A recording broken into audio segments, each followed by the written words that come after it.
What's up, Green Bay Packers fans? Welcome back, and as always, thank you for joining me. My name is Paul Brettel. The Packers training camp practices for 2023 are now complete. They're playing their final preseason game on Saturday, so I'm going to take a look back at my six big things, my six big takeaways from the Packers training camp practices over the last month or so of the season.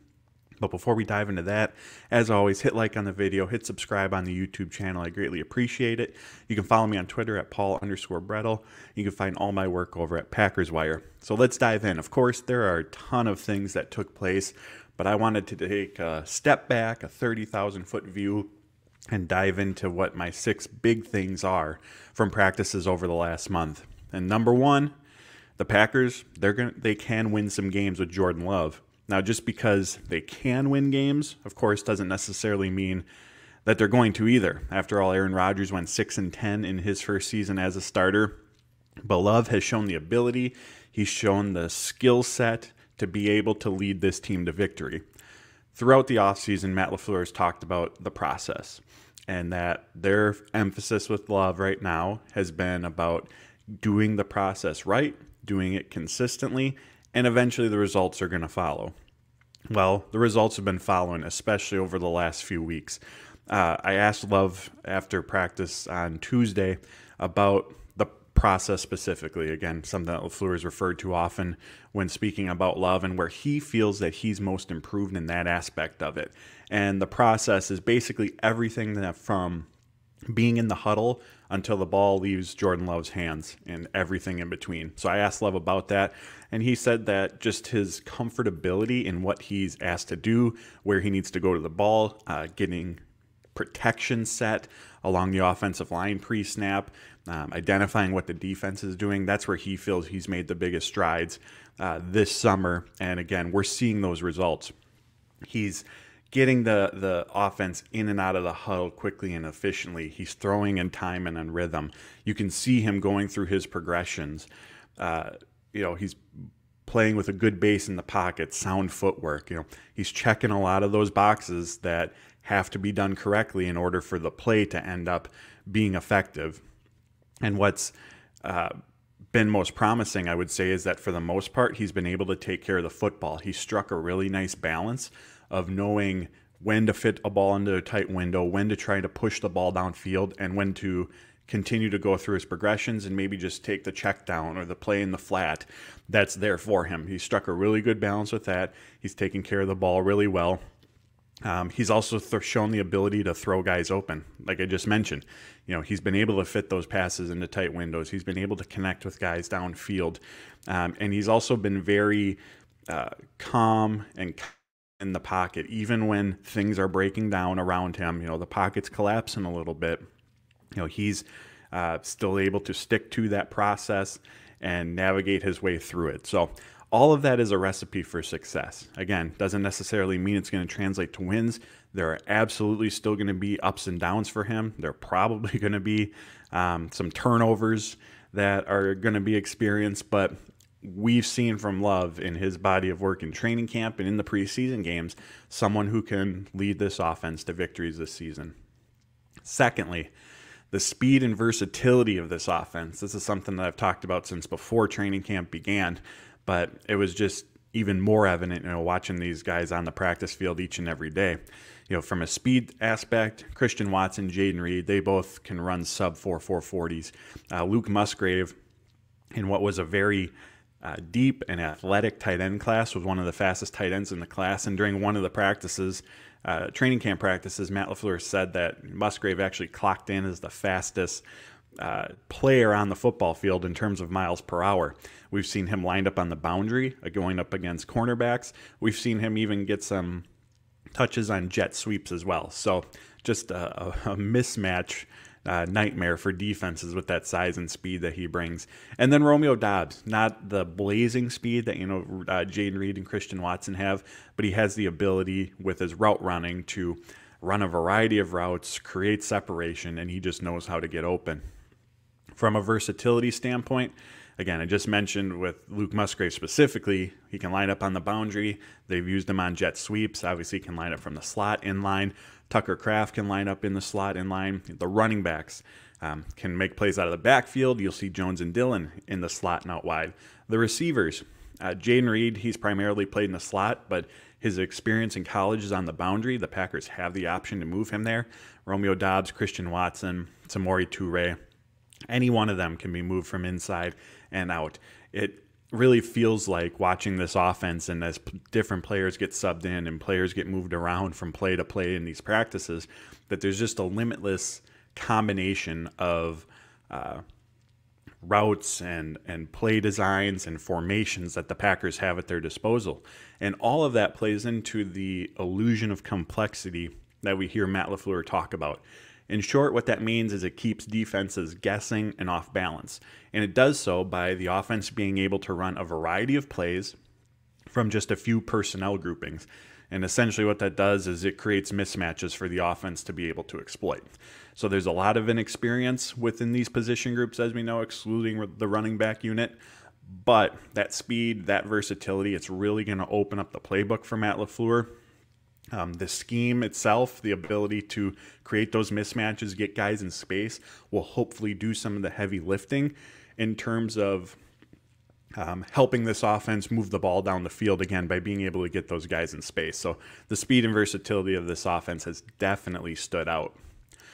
Number 3, it appears there's still some experimenting on the offensive line. If you've tuned into these videos, I've been fairly adamant that the starting offensive line unit come week 1 is going to be Bakhtiari, Elton Jenkins, Josh Myers, John Runyan, and Zach Tom. Reason I've said that is because for about 90+% of these practices, that's been the starting offensive line unit. We've seen Zach Tom at center a few weeks ago with the ones, but he was back there on Thursday's practice with the ones as well, with Rasheed Walker taking snaps at right tackle. Does seem that Rasheed has jumped Yosh Nijman on the depth chart, at least from a playing time standpoint as of late, although the Packers could just trying to see what they have in Walker at this time, perhaps already knowing what they have in Nijman. But that experimenting is still taking place. If I were to guess, I would still say that original group with Myers at center and Tom at right tackle is who I would venture to guess is going to be on the field come week 1. But something to keep our eyes on, especially in this preseason game on Saturday. Matt LaFleur did say that the starters are going to play, so it'll be interesting to see what offensive line combinations they utilize, or if it'll be the same group that they've been sticking with. But something to keep our eyes on. As we know, the Packers always searching for the best 5. They aren't afraid to make, last-second adjustments or think outside the box when it comes to putting together their offensive line units. But whatever group they settle on, what we know is this unit has to play well. Of course, all eyes are on Jordan Love. All eyes are on the Packers' young pass catchers. But any success that this offense is going to have starts up front. If Jordan Love doesn't have time in the pocket, play is probably not going to end well. If the running game cannot get going consistently and you have this young quarterback, this young offense facing 2nd and long, 3rd and long, being put in predictable passing situations, again, going to guess that it's probably not going to end well. So whichever unit the Packers do go with, they have to play well. And just because we see a starting unit week 1 doesn't mean there won't be changes. I feel that this is going to be a very fluid situation depending on what takes place in the games, what takes place in the practices in between games. But still, Packers are still tinkering a little bit with that offensive line unit heading into the final preseason game.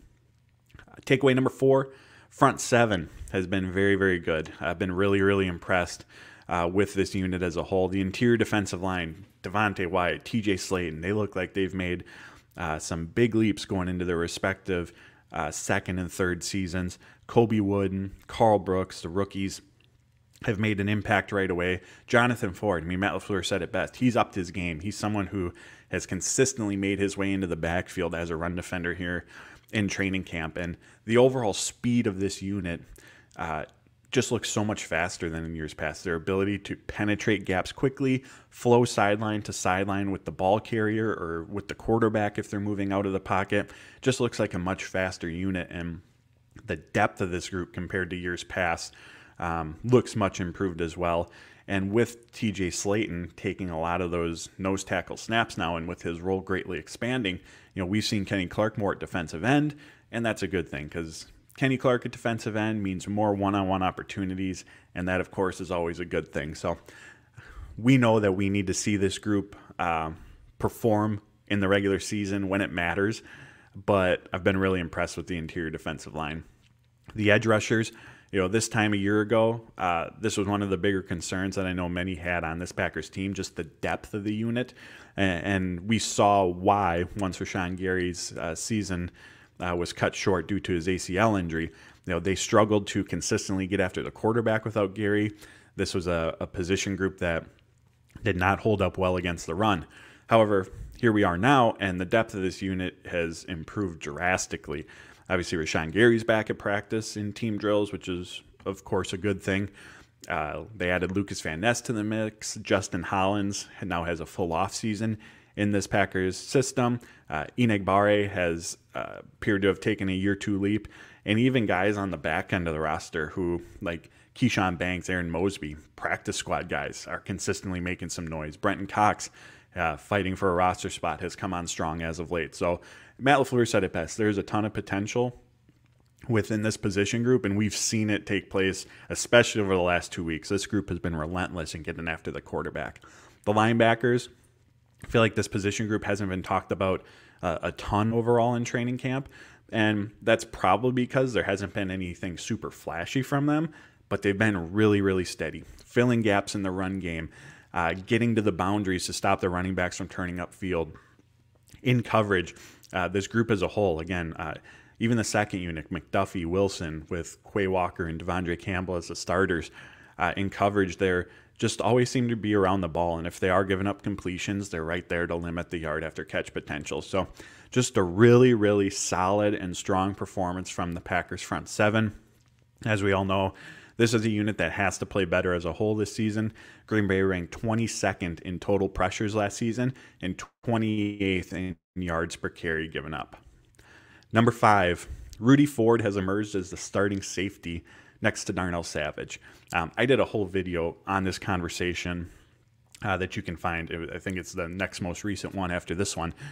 So I won't dive super deep into it, but Matt LaFleur didn't say that Rudy Ford was the starter next to Darnell Savage, but he did say that they had a good idea of who that was going to be. And then when the follow-up question asked about Rudy Ford in that role, he didn't say no either. So very much seems that way. The Packers have rotated the safety position heavily throughout training camp. Started with Rudy Ford as the one, then Jonathan Owens had a run for, it felt like almost 2 weeks where he saw most of the snaps with the starters alongside Savage. Tavarius Moore and Anthony Johnson have seen some snaps with the ones as well. But for the last week, it's been Rudy Ford back in that role next to Savage. And all along, this made the most sense. I understand that they wanted to see what the other players from that position group could do, as they should. But Ford has given the Packers what they're ultimately searching for. He's been a strong communicator before the snap. Matt LaFleur complimented him on that aspect of his game. And he's just been consistent. He's just been steady. And for a unit that a season ago had miscommunications, coverage breakdowns, missed tackles, that's ultimately what they're looking for. Rudy Ford proved to be a willing and capable tackler, a willing and capable run defender, two very important aspects of playing safety in Joe Barry's defense, where there's light boxes. As a safety, you have to be able to make open field tackles. You have to be able to take on blockers. You have to be able to fill gaps in the run game. Rudy Ford has shown that he can do that. From a coverage standpoint, he just did what was asked of him. And I know that sounds simple, but that was something at times that was missing last season as well. Are you positioned where you're supposed to be?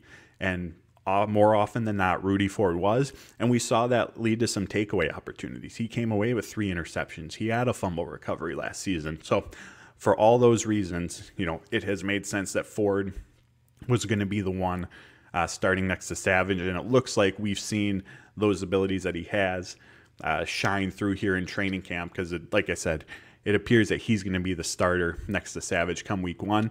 But just like I mentioned with the offensive line, this is a fluid situation. It could be a week-to-week thing on who is starting at safety, again, based on performances, what's taking place at practice, and everything else that gets involved in that decision-making. Number 6, the ups and downs of Anders Carlson. from practice to practice, watching him kick, you'd never really know what you're going to get. We've seen him go 6 for 6. We've seen him go 1 for 6. We've seen him miss back-to-back kicks from under 40 yards. We've seen him go 3 for 3 from 50 plus. It really just is all over the place. But as Brian Gutekunst has reiterated a few times, the team knows that patience is required with a young kicker.